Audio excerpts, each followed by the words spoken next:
तो हम clinical features कह रहे थे। शिगेला जो है ये कॉज कराता है सेल्फ लिमिटेड डिजीज़, जो कैरेक्टराइज हुआ है कि इसमें 6 डेज़ का डायरिया होगा, फीवर और एब्डोमिनल पेन। तो तकरीबन 1 to 7 डेज़ के इंक्यूबेशन पीरियड के बाद जो इनिशियल वाटरी डायरिया है ये आगे जाके प्रोग्रेस करेगा डाइजेंटेरिक फेज के अंदर, ठीक है, जो कि अप्रॉक्सीमेटली 50% ऑफ पेशेंट में होता है। और इसमें कॉन्स्टिट्यूशनल सिम्टम्स जो है ना वो परसिस्ट करेंगे एज लॉन्ग एज 1 महीने तक।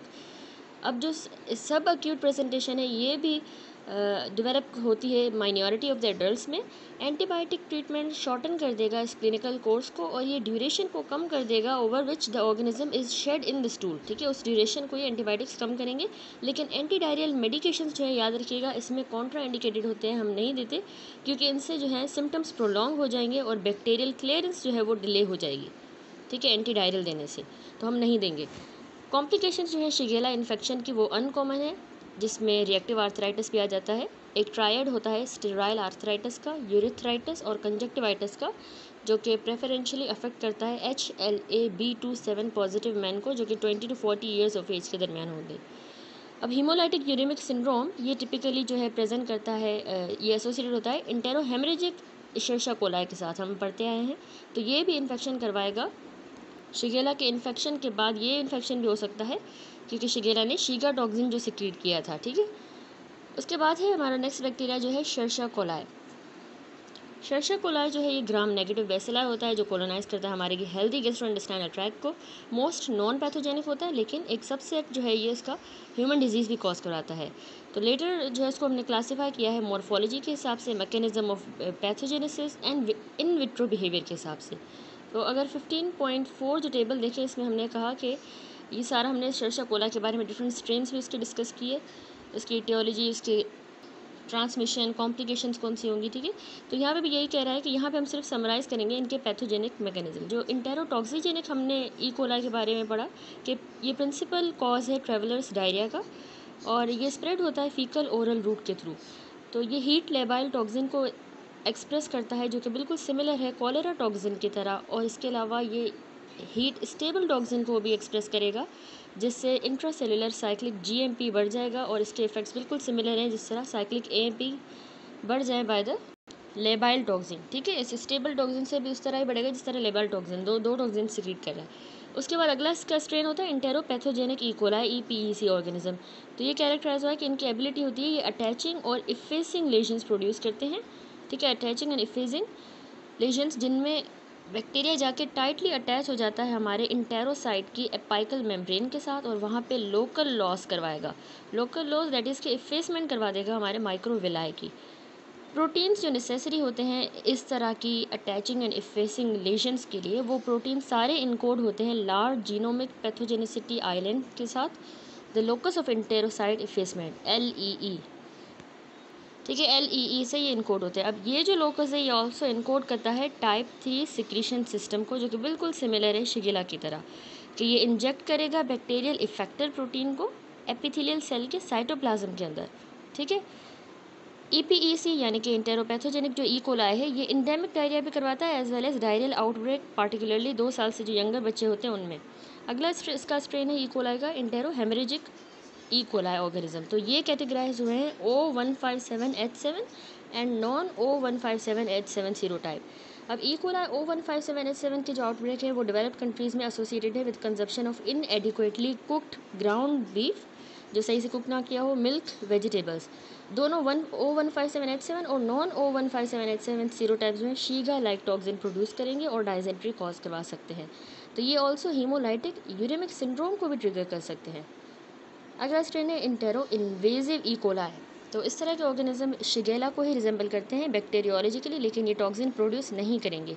ये बस नाम से पता चल रहा है इन्वेड करेंगे हमारे गट के एपिथेलियल सेल्स को और ब्लडी किस्म का डायरिया प्रोड्यूस करेंगे। लास्ट इसका स्ट्रेन है इंटेरो एग्रीगेटिव ई कोलाई। तो ये भी इंटेरोसाइट के साथ अटैच होंगे अडिहेरेंस विम्ब्रियाई की मदद से, आल्दो ये लेबाइल टॉक्सिन प्रोड्यूस करेंगे और शीगा लाइक टॉक्सिन, लेकिन हिस्टोलॉजिक डैमेज इनका जो है इंटेरो एग्रीगेटिव का ये मिनिमल होता है। नेक्स्ट बैक्टीरिया है साल्मोनेलोसिस। साल्मोनेलोसिस में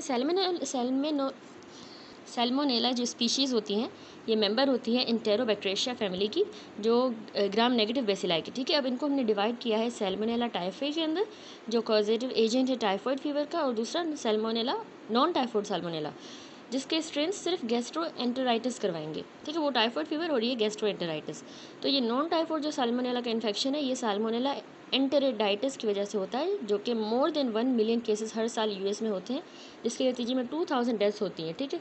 अब इसकी प्रिवेलेंस जो है बहुत से अदर कंट्रीज़ में ज़्यादा है। इन्फेक्शन यंग चिल्ड्रन में ज़्यादा कॉमन है और ओल्डर एडल्ट में, और पीक इंसिडेंस इसका समर में है और फॉल में, ठीक है। ये सीजन्स आ गए इसकी। अब ट्रांसमिशन इसकी ज़्यादातर जो है कंटेमिनेटेड फूड की वजह से होती है, पार्टिकुलरली जो रॉ, कच्चा या फिर अंडर कुक्ड मीट होता है उसकी वजह से स्प्रेड होता है, पोल्ट्री से, एग्स और मिल्क। पैथोजेनेसिस इस तरह है कि वेरी फ्यू ही वायबल जो साल्मोनेला ऑर्गेनिज्म है वो नेसेसरी होते हैं कि इन्फेक्शन कॉज करवाएं, ठीक है। थोड़ा सा भी साल्मोनेला इन्फेक्शन करवा देगा। In the absence of the gastric acid as in the individual the atrophic gastritis, उनका गैस्ट्रिक एसिड कम होता है तो एट्रोफिक गैस्ट्राइटिस वालों को ज़्यादा अफेक्ट करता है, या फिर उनको जो कि एसिड सप्रेसिव थेरेपी पे हैं तो उनमें ये इन्फेक्शन ज़्यादा होता है, ठीक है। Further reduces the required inoculum, तो बैक्टीरिया भी उसमें कम ही चाहिए होता है और इन्फेक्शन हो जाएगा। अब साल्मोनेला जो है ये पोजेस करता है वायरुलेंस जीन्स। वायरुलेंस जीन्स होते हैं जो कि इनकोड करते हैं टाइप 3 सिक्रीशन सिस्टम को। इस तरह के वायरुलेंस जीन होंगे इसके पास जो कैपेबल होते हैं of transferring the bacterial proteins into the M cells, ठीक है। बैक्टीरिया के प्रोटीन उन हमारे एम सेल्स और इंटेरोसाइट्स के अंदर चले जाएंगे। अब ये जो ट्रांसफ़र हुए हैं प्रोटीन ये आगे जाके हमारे होस्ट के RHO-GTPase रो GTPase को एक्टिवेट कर देंगे, ठीक है। ये बैक्टीरिया के प्रोटीन्स गए, उन्होंने होस्ट के रो GTPase को एक्टिवेट किया, thereby triggering the actin rearrangement and bacterial uptake into the phagosomes, ठीक है। बैक्टीरिया जो है फेगोसोम्स में अपटेक हो गया और वहाँ पे फिर बैक्टीरिया जाके फेगोसोम में ही ग्रो कर रहा है। साल्मोनेला जो है ये ऑल्सो सिक्रीट करता है एक मॉलिक्यूल जो कि एपिथेलियल रिलीज को इंड्यूस करवाएगा epithelial release of the chemoattractant eicosanoid, जो कि न्यूट्रोफिल्स को ड्रॉ करेगा लूमेन के अंदर और पोटेंशिएट करेगा म्यूकोजल डैमेज। अब स्टूल जो कल्चर्स होते हैं वो इसेंशियल होते हैं इसकी डायग्नोसिस के लिए, ठीक है। तो मतलब यहाँ पे सैल्मोनेला एक मॉलिक्यूल सिक्रीट कर रहा है जो कि हमारे एपिथेलियल रिलीज़ करवा रहा है कीमो अट्रैक्टेंट इकोसनोइड का। अब ये जो कीमो अट्रैक्टेंट इकोसनोइड है ये न्यूट्रोफिल्स को लूमेन के अंदर ले आएगा और ज़्यादा म्यूकोजा में डैमेज प्रोड्यूस होगा। That's it. अगला हमारा बैक्टीरिया है टाइफॉइड फीवर, जो कि सैल्मोनेला की वजह से ये डिजीज़ हो रही है, टाइफॉइड फीवर, ठीक है। टाइफॉइड फीवर जो है इसको हम इंटेरिक फीवर भी कहते हैं, याद रखिएगा, और ये साल्मोनेला टाइफी की वजह से एंड पैराटाइफी की वजह से होता है। तकरीबन 30 मिलियन इंडिविजुअल्स को पूरी दुनिया में ये हर साल अफेक्ट करता है। इसका इन्फेक्शन साल्मोनेला टाइफी का इंडेमिक एरियाज़ में ज़्यादा कॉमन है जहाँ पे बच्चे और एडोलेसेंट मोस्ट कॉमन अफेक्टेड होते हैं। बाय कॉन्ट्रास्ट सैल्मोनेला पैराटाइफी जो है ये ट्रैवलर्स में प्रीडोमिनेट करता है और उनमें जो कि डेवलप्ड कंट्रीज़ में रहते हैं। ह्यूमंस जो है इसके सोल रिजर्वोयर होते हैं, याद रखिएगा, सैल्मोनेला टाइफी के और पैराटाइफी के, और इसकी ट्रांसमिशन पर्सन टू पर्सन होगी या फिर कंटेमिनेटेड फूड या वाटर की वजह से। गाल ब्लैडर की कोलोनाइजेशन जो है ये भी इसमें एसोसिएटेड हो सकती है with the gall stones and chronic carrier state, ठीक है। ये मोस्ट इंपॉर्टेंट पॉइंट है। एक्यूट इन्फेक्शन जो है वो एनोरेक्सिया के साथ एसोसिएटेड होगा, उसमें एब्डोमिनल पेन होगा, bloating, nausea, vomiting, bloody diarrhoea, और उसके बाद शॉर्ट एसिम्प्टोमेटिक फेज आएगा जो कि बैक्टीरियमिया करवा देगा एंड फीवर होगा with the flu like symptoms. अब इस फेज़ के दौरान जो डिटेक्शन है ऑर्गेनिज्म की ब्लड कल्चर के थ्रू ये प्रॉम्प्ट करेगी एंटीबायोटिक ट्रीटमेंट, और इससे हम प्रिवेंट कर सकते हैं फर्दर डिजीज़ की प्रोग्रेशन को एंटीबायोटिक देके। कल्चर्स जो है पॉजिटिव आते हैं 90% ऑफ द केसेस में ड्यूरिंग द फिब्राइल फेज़। अब इस तरह के ट्रीटमेंट के बगैर जो फिब्राइल फेज़ है उसके बाद 2 हफ्तों का जो है सस्टेन फीवर का फेज़ आएगा और उसमें एब्डोमिनल टेंडरनेस भी होगी जो कि अपेंडिसाइटिस को मिमिक करेगी। रोज़ स्पॉट्स याद रखिएगा, स्मॉल एरिथमेटस मैक्युलोपेपुलर लेशंस होती हैं जो कि चेस्ट पे और एब्डोमेन पे मिलेगी टाइफॉइड फीवर में, रोज़ स्पॉट्स। सिस्टेमिक डाइसेमिनेशन जो है ये एक्स्ट्रा इंटेस्टाइनल कॉम्प्लिकेशंस करवा सकती है, जैसे इनको इंसेफेलोपैथी हो सकती है, meningitis, seizures, endocarditis, myocarditis, pneumonia, cholecystitis. Sickle cell disease के जो पेशेंट्स होते हैं ये पार्टिकुलरली ससेप्टेबल होते हैं कि इनको सैल्मोनेला ऑस्टियोमाइलाइटिस हो जाए, ठीक है, बोन को जाके वो अफेक्ट करेगा। अब साल्मोनेला एंटेरिटाइटिस की तरह साल्मोनेला टाइफी और पैराटाइफी जो है ये हमारे एम सेल्स इनको ले लेंगे और फिर ये इनगल्फ हो जाएगा by the mononuclear cells in the underlying lymphoid tissue. Infection जो ये हमारे पेयर पैचेस को इन द टर्मिनल इलियम करवा देगा enlarge into the plateau like elevations जो कि 8 सेंटीमीटर्स तक डायमीटर में ज़्यादा बड़ी हो जाएंगी, इन लार्ज हो जाएंगी, ठीक है, हमारे पेयर पैचेस। म्यूकोजल शेडिंग जो है ये क्रिएट करेगी ओवल किस्म के अल्सर्स, ओवल अल्सर्स प्रोड्यूस होंगे जो ओरिएंटेड होंगे along the long axis of the ileum. However unlike the Salmonella enteritidis, जो साल्मोनेला टाइफी और पैराटाइफी हैं, ये डाइसेमिनेट कर सकते हैं लिम्फेटिक और ब्लड वेसल्स के थ्रू। ये कॉज करवाएगा reactive hyperplasia draining lymph nodes का, जिसमें बैक्टीरिया जो हैं जिनमें फैगोसाइट्स हैं वो एक्यूमुलेट कर जाएगा। इसके साथ साथ स्प्लीन भी इनलार्ज हो जाएगी और सॉफ्ट हो जाएगी विथ पेल रेड पल्प। ठीक है, उसमें पेल रेड पल्प होगा, ओब्लिटरेटेड फॉलिकुलर उसकी मार्किंग्स होंगी और फैगोसाइट का हाइपरप्लेजिया भी प्रोमिनेंट होगा। Randomly scattered small foci parenchymal necrosis के भी हमें मिलेंगे, जिसमें मैक्रोफेज के एग्रीगेट्स होंगे, तो इनको हम कहते हैं टाइफॉइड नोड्यूल्स। ठीक है, ये हमें टाइफॉइड नोड्यूल्स जो हैं लिवर में मिलेंगी, बोन मैरो में, लिम्फ नोड्स में। अब इसकी जो डेफिनेटिव डायग्नोसिस होती है वो डिपेंड करती है पॉजिटिव अगर ब्लड कल्चर हमें मिले टाइफॉइड में, और दूसरा सीरोलॉजिक टेस्ट जो है ये लिमिटेड यूटिलिटी की है स्पेशली इंडेमिक एरियाज में, unless the rising titre of antibodies can be demonstrated. उसके बाद अगला बैक्टीरिया है सूडोमेम्ब्रेनस कोलाइटिस, दूसरी कंडीशन है। तो pseudomembranous colitis generally Clostridium difficile bacteria की वजह से होती है। इसको हम एंटीबायोटिक एसोसिएटेड कोलाइटिस भी कहते हैं या फिर antibiotic associated diarrhoea. While antibiotic associated diarrhoea जो है ये किसी और ऑर्गेनिज्म से भी हो सकता है, लाइक सैल्मोनेला से, क्लोस्ट्रीडियम परफरेंजिस से, टाइप ए जो है उसकी, या स्टेफिलोकोकस ओरियस से। लेकिन जो सिर्फ क्लोस्ट्रीडियम डिफिसाइल है यही सिर्फ सूडोमेम्ब्रेनस कोलाइटिस करवाएगा, बाकी उससे सिर्फ डायरिया हो रहा है, यहाँ पे ये सूडोमेम्ब्रेनस कोलाइटिस करवाएगा। अब इसमें क्या होता है कि डिस्ट्रप्शन हो जाती है हमारे नॉर्मल कॉलन के माइक्रोबायोटा की एंटीबायोटिक्स की वजह से, जिससे क्लोस्ट्रीडियम डिफिसाइल को जो है इसकी ओवर ग्रोथ हो जाएगी। ठीक है, क्योंकि नॉर्मल जो माइक्रोबायोटा है वो डिस्टर्ब हो गया है। तो ऑलमोस्ट कोई भी एंटीबायोटिक इसमें रिस्पॉन्सिबल हो सकता है, लेकिन मोस्ट जो इंपॉर्टेंट हैं डिटर्मिनेंट्स इस डिजीज़ के, वो फ्रीक्वेंसी ऑफ द यूज़ और effect on the colonic microbiota पे डिपेंड करता है। टॉक्सिन्स जो रिलीज़ होंगे क्लोस्ट्रीडियम डिफिसाइल से वो राइबोजाइलेशन करवा देंगे स्मॉल GTPase की, जैसे कि रो की, RH की, और उसके नतीजे में हमारे एपिथेलियल साइटोस्केलेटन डिसरप्ट हो जाएगा, टाइट जंक्शन बैरियर ही ख़त्म हो जाएंगे, साइटोकाइन रिलीज़ होंगे और एपोप्टोसिस होगी। ठीक है, ये सब उस टॉक्सिन की वजह से हुआ क्लोस्ट्रीडियम डिफिसाइल के, जिसने आके स्मॉल GTPase रो की जो है राइबोजाइलेशन करवा दी है, तो उसकी वजह से ये सारे फीचर्स होंगे। मॉर्फोलॉजी क्या मिलती है हमें, जो fully developed clostridium difficile associated colitis है उसमें साथ में सूडो मेम्ब्रेन्स बनेगी। फिगर में भी शोन है 15.24A फिगर में, यहाँ क्लोस्ट्रीडियम डिफिसाइल कोलाइटिस शोन है। यहाँ देखिए कॉलन जो है कोट हो गया है 10 सूडो मेम्ब्रेन्स के साथ, जो कि न्यूट्रोफिल्स की बनी है, डेड एपिथेलियल सेल्स और इन्फ्लामेटरी डेब्रिस। तो ये इसमें एंडोस्कोपिक व्यू दिखाया गया है। फिगर में भी हमने देखा कि एडेरेंट लेयर होती है इन्फ्लामेटरी सेल्स की, सूडो मेम्ब्रेन। ठीक है, इन्फ्लामेटरी सेल्स की एडेरेंट लेयर है और डेब्रिस की कॉलोनिक म्यूकोजल इंजरी वाली साइड पे। सरफेस जो एपिथेलियम है वो डिनडेड होगी और जो सुपरफिशियल जो लेमिना प्रोप्रिया है उसमें हमें डेंस इनफिल्ट्रेट मिलेगा न्यूट्रोफिल्स का, और ओकेजनली फिब्रिन थ्रोम्बाई मिलेंगे कैपिलरीज के अंदर। ये भी आपने ये पॉइंट याद रखना है।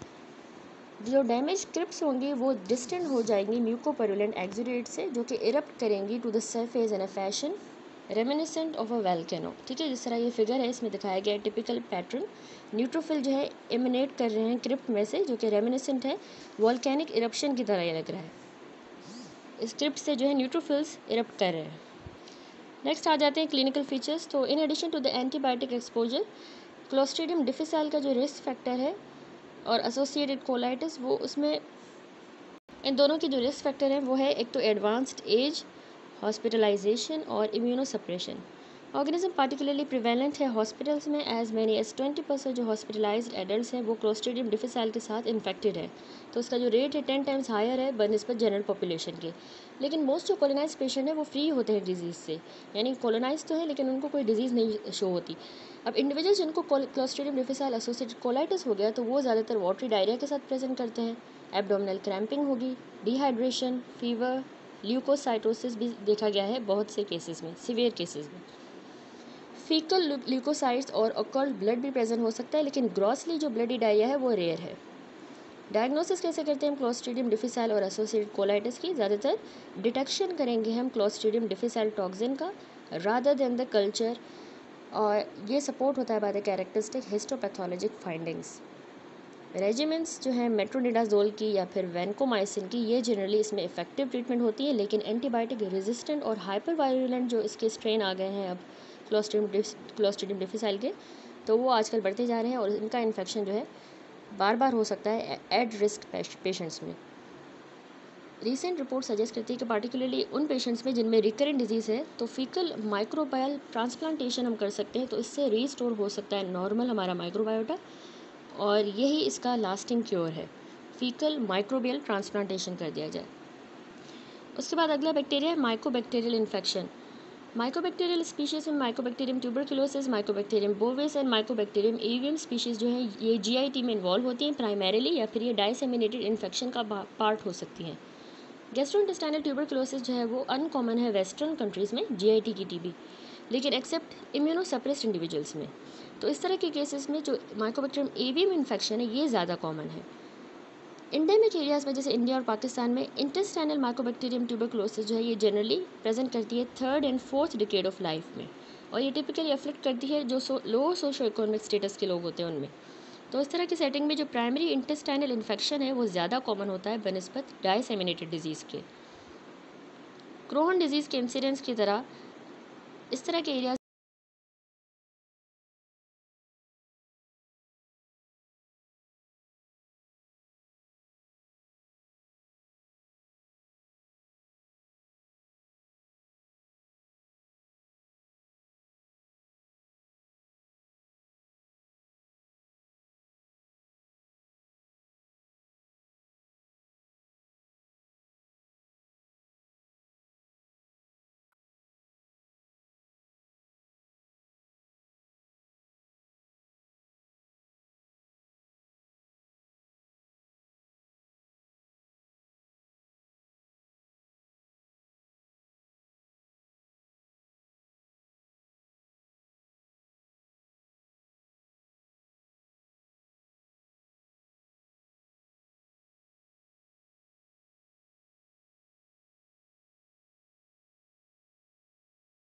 माइकोबैक्टीरियम जो ट्यूबरकुलोसिस है ये प्रेजेंट होता है ग्रेन्युलोमेटिस डिजीज़ में, हम बार बार पढ़ते आए हैं। In contrast to the Crohn disease जो ग्रेन्युलोमास हैं इस तरह के, जो कि जनरली मल्टीपल होते हैं और ऑफन केशियस नेक्रोसिस वाले होते हैं, लेकिन ये डिफ़िकल्ट होते हैं कि हम इनको बायोप्सी पे डिटरमाइन करें। तो क्योंकि ग्रेन्युलोमा सारी लेयर्स ऑफ द बॉवल में मौजूद होता है, बॉवल की वॉल में, ट्रांसम्यूरल डिजीज़ फाइब्रोसिस के साथ परफोरेशन और स्टीनोसिस या फिर इवन स्ट्रक्चर के साथ भी प्रेजेंट हो सकता है। तो पेशेंट को पेरिटोनियल डाइसेमिनेशन हो सकती है एसआईटीज़ के साथ। अगला है नोरोवायरस। नोरोवायरस जो है प्रीवियसली इसको नॉरवॉक लाइक वायरस कहते थे, और ये approximately half of the gastroenteritis के आउटब्रेक यही करवाता था पूरी दुनिया में, और ये कॉमन कॉज है स्पोरेडिक गैस्ट्रोएंटेराइटिस का डेवलप्ड कंट्रीज़ में। लोकल आउटब्रेक इसके यूजुअली रिलेटेड हैं जब कंटेमिनेटेड फूड या वाटर लिया जाए, लेकिन पर्सन टू पर्सन ट्रांसमिशन इसकी अंडरलाई करती है most of the sporadic cases. Infection easily spread कर जाता है स्कूल के अंदर, हॉस्पिटल्स, नर्सिंग होम्स और बाकी जो डेंसली पॉपुलेटेड कम्युनिटीज़ होती हैं, इंक्लूडिंग जैसे क्रूज शिप्स। तो शॉर्ट इंक्यूबेशन पीरियड के बाद जो अफेक्टेड इंडिविजुअल्स हैं उनको नोज़िया, वॉमिटिंग, वाटरी डायरिया और एब्डोमिनल पेन होगा। बायोप्सी जो है, बायोप्सी मॉर्फोलॉजी वो इसमें नॉन स्पेसिफिक है और ये डिजीज़ सेल्फ लिमिटेड है। नेक्स्ट बैक्टीरिया है rota virus. Encapsulated rota virus जो है 140 मिलियन को इंडिविजुअल्स को इन्फेक्ट करता है और 1 मिलियन डेथ ईच ईयर इसकी वजह से होती है, और ये बना रहा है रोटा वायरस को most common cause of severe childhood diarrhoea and diarrhoea related death world wide. अब चिल्ड्रन जो कि 6 से 24 मंथ की एज के दरमियान होते हैं वो ज़्यादा इस रोटा वायरस से वल्नरेबल होते हैं। इनकी जो प्रोटेक्शन है फर्स्ट 6 मंथ ऑफ लाइफ में वो ज़्यादातर एंटीबॉडीज़ की वजह से हुई होती है, क्योंकि ब्रेस्ट मिल्क में जो है एंटीबॉडीज़ होती है टू द रोटा वायरस, जबकि 2 साल की उम्र के बाद जो है प्रोटेक्शन वो इम्यूनिटी की वजह से होगी, जो कि फर्स्ट इन्फेक्शन की वजह से डेवलप हुई है इम्यूनिटी। अब हॉस्पिटल्स में जो इसके आउटब्रेक है और डे केयर सेंटर में वो ज़्यादा कॉमन है और इन्फेक्शन ईजिली स्प्रेड करता है। इसका जो एस्टिमेटेड मिनिमल इन्फेक्टिव इनोकुलम है वो सिर्फ 10 वायरल पार्टिकल्स भी होते हैं, ठीक है, वो 10 वायरल पार्टिकल ही इन्फेक्शन करवा देंगे। रोटा वायरस सेलेक्टिवली इन्फेक्ट करता है और डिस्ट्रॉय करता है मेच्योर हमारे एब्जॉर्प्टिव इंटेरोसाइट्स को स्मॉल इंटेस्टाइन के अंदर, और विलस सरफेस जो है वो रीपॉपुलेट हो जाता है इमेच्योर सिक्रीटरी सेल्स के साथ। ठीक है, उसने आके इन्फेक्ट भी कर दिया और डिस्ट्रॉय किया मेच्योर इंटेरोसाइट को, तो फिर उसने विलाय ने जो है रीपॉपुलेट कर लिया इमेच्योर सिक्रीटरी सेल्स के साथ।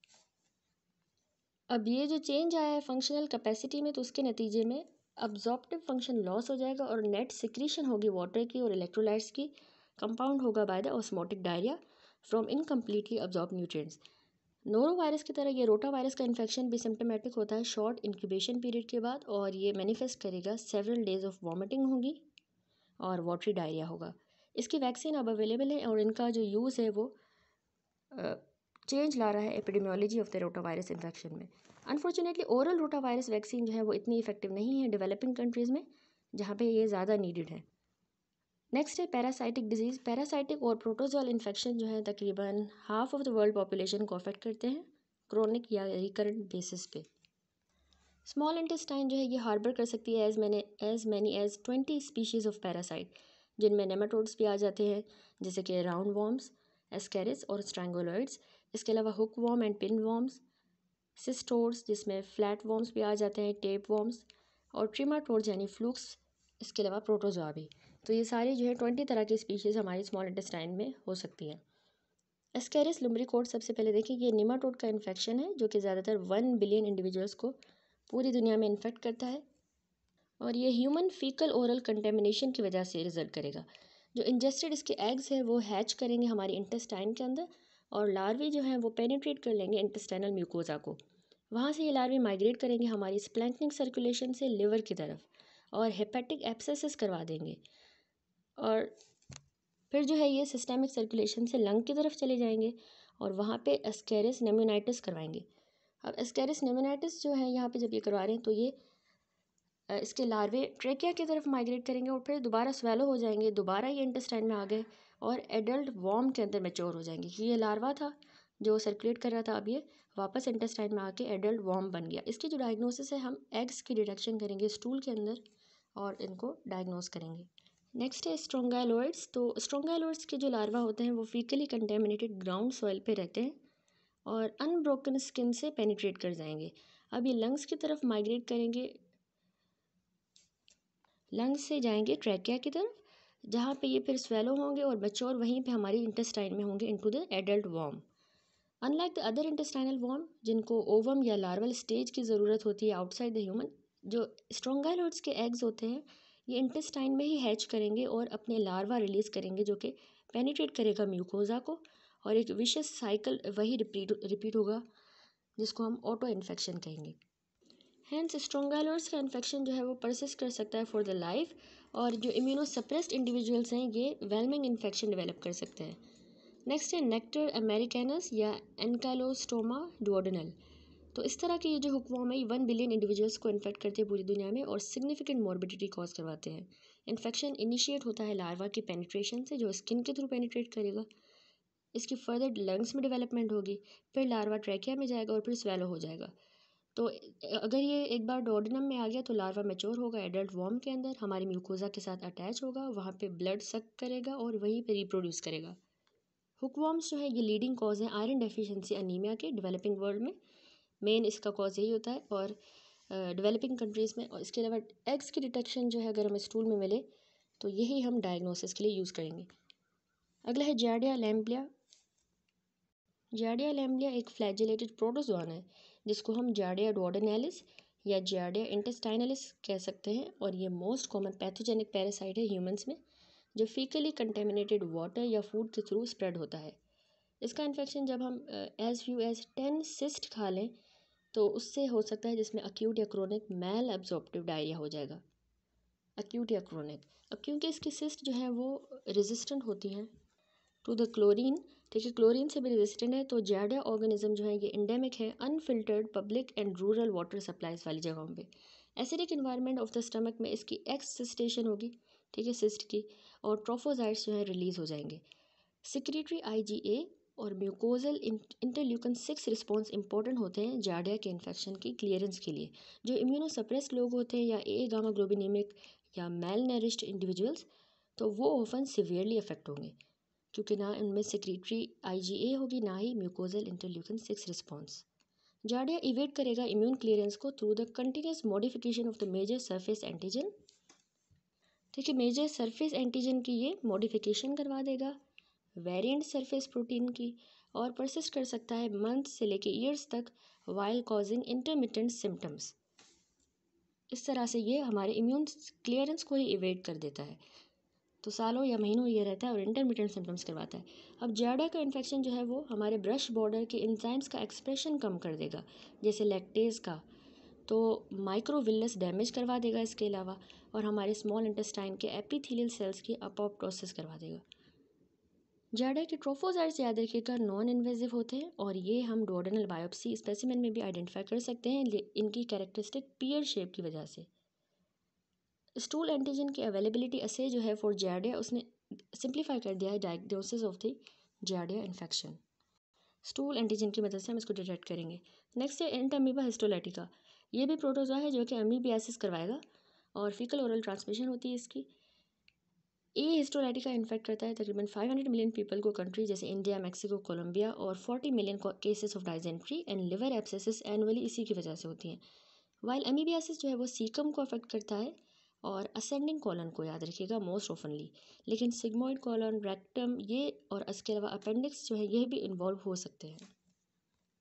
इसमें डाइजेंट्री हो जाएगी जब अमीबिया हमारे कॉलोनिक एपिथेलियम के साथ अटैच करेगा, वहाँ पे अपोप्टोसिस करवाएगा, क्रिप्स को इन्वेड करेगा और बरो करेगा लेटरी इन द लेमिना प्रोप्रिया के अंदर। तो ये रिक्रूट करेगा न्यूट्रोफिल्स को जो कि आके फर्दर टिश्यू डैमेज करवाएंगे और फ्लास्क शेप का अल्सर बन जाएगा। इसकी शेप याद हो, फ्लास्क शेप अल्सर जिसका नैरो नेक होगा फ्लास्क की तरह और ब्रॉड बेस होगा।